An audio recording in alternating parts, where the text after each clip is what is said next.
Nabi Muhammad SAW begitu perhatian kepada sahabatnya. Beliau lah yang mengatakan, man yaftaqid yufqad. Orang yang perhatian mencari tahu di mana sahabat-sahabatnya, dialah yang akan dicari ketika dia tidak ada. Kalau kita kebiasaan begitu nyari, ini mana nih teman kita yang gak hadir nih pada hari ini, terbiasa seperti itu. Saat kita tidak ada, kita akan dicari oleh orang. Nabi Muhammad seperti itu.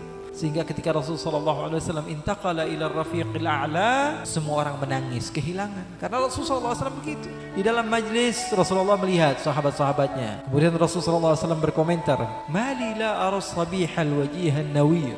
Di dalam salah satu hadis Rasulullah bertanya, di mana Sa'ad bin Abi Waqqas? Saya tidak melihat wajahnya. Begitu perhatian Rasulullah SAW kepada sahabat-sahabatnya. Sahabat Rasulullah SAW seperti Ka'ab bin Malik. Kata Ka'ab bin Malik, ini yang ikut perang 30 ribuan orang. Mana mungkin saya ditanyain? Kata Abu Dzar Al-Ghifari, ketika itu tidak juga ikut, terlambat Abu Dzar. Ini sahabat Nabi, namanya ada Abu Dzar Al-Ghifari, dari Bani Ghifar, suku Ghifar. Ini orang pedalaman yang hidupnya di gurun pasir. Orang-orang Bani Ghifar terkenal. Nah, Abu Dzar Al-Ghifari orangnya seperti itu, paham dengan keilmuan yang ada di padang pasir. Sehingga Nabi Muhammad SAW dalam peperangan namanya peperangan Tabuk. Peperangan Tabuk ini nama lainnya peperangan Al-Usrah. Al-Usrah artinya peperangan yang sulit. Kenapa? Karena masa paceklik. Ketika itu musim panas sekali, sehingga kota Madinah tidak menghasilkan apapun. Yang kaya aja yang bisa ngikut berinfak, tapi yang gak punya harta seadanya. Umar bin Khattab mengeluarkan setengah hartanya. Lalu ditanya oleh Rasulullah SAW, ma abqaita li ahlika ya Umar? Apa yang kau sisakan untuk keluargamu wahai Umar? Apa kata Sayyidina Umar?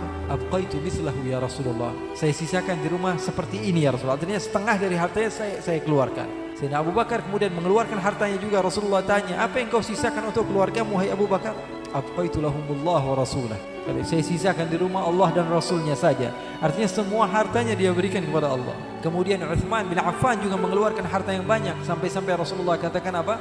Ma dharra Uthman ma fa'ala ba'dal yawm. Uthman bin Affan tidak akan pernah mendapatkan bahaya apapun yang dia lakukan setelah ini. Kalau bahasa kitanya nih, wahai Uthman, kamu mau ngapain aja setelah ini halal, bebas. Bebas, tidak akan ada madarat, tidak akan ada bahaya.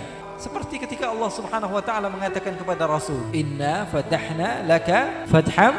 Apa kata Allah? "Liyaghfira laka Allahu ma taqaddama min dzambika wa ma ta'akhkhar." Dosamu yang lalu, dosamu yang akan datang, semua dihapus oleh semuanya. Artinya enggak punya dosa. Kalau kita dibilang begitu, ada yang nawarin nih, "Ini ATM saya, kamu mau ngambil kapan aja, bebas, berapa saja terserah.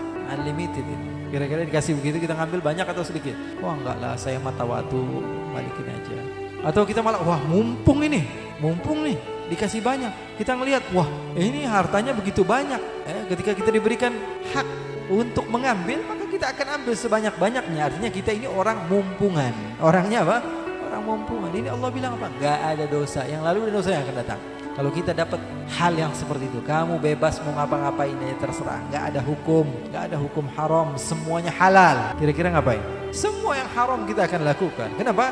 Karena memang bukan dosa, memang dihalalkan oleh Allah Subhanahu wa taala. Begitulah Nabi Muhammad. Allah katakan, "Ma taqaddama min dzambika wa ma ta'akhkhar." Semua. Tapi Nabi Muhammad tahu diri. Semakin dikasih, semakin tunduk. Nah, itu orang tahu diri namanya. Beda dengan orang yang tidak tahu diri. Semakin dikasih, semakin ngelunjak. Kalau kata orang Arab dulu, "Sammin kalbak ya'kulk." Kamu gemukkan anjingmu dari kecil, kamu yang pelihara, kamu bikin gemuk. Kalau dia sudah gemuk, kamu digigit sama dia. Itu orang tidak tahu diri.